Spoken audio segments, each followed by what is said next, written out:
Mega DSC merit జాబితాను ఇవాళ విడుదల చేస్తామని విద్యా ఐటీ శాఖల మంత్రి నారా లోకేష్ తెలిపారు. క్రీడా కోటా మెరిట్ జాబితా పూర్తయినందున మెరిట్ జాబితా విడుదల చేసేందుకు ఏర్పాటు చేస్తున్నామని వెల్లడించారు. మెరిట్ జాబితా డిఎస్సి అధికారిక వెబ్సైట్లలో ఉంచుతామన్నారు. వివిధ కేటగిరీలకు సంబంధించిన పోస్టుల నియామక ప్రక్రియలో భాగంగా జోన్ ఆఫ్ కన్సిడరేషన్లోకి వచ్చిన అభ్యర్థులకు వ్యక్తిగత లాగిన్ ద్వారా కాల్ లెటర్ అందిస్తామని వెల్లడించారు.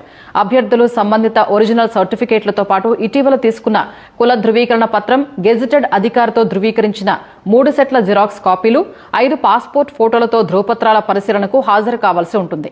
పరిశీలనకు హాజరు కావడానికి ముందే సంబంధిత సర్టిఫికేట్లను వెబ్సైట్లో అప్లోడ్ చేయాల్సి ఉంది. సర్టిఫికేట్ల పరిశీలన సమయంలో అభ్యర్థి హాజరు కాకపోయినా, సరైన సర్టిఫికేట్లు సమర్పించకపోయినా, తగిన విద్యార్హతలు లేనట్లుగా రుజువైన మెరిట్ లిస్టులో తరువాత ఉన్న అభ్యర్థికి అవకాశం ఇస్తామన్నారు.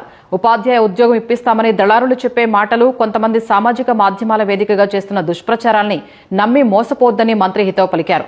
వదంతులు వ్యాప్తి చేసే వారిపై చట్టపరమైన చర్యలు తీసుకుంటామని వెల్లడించారు. స్వాతంత్ర్యం వచ్చి 70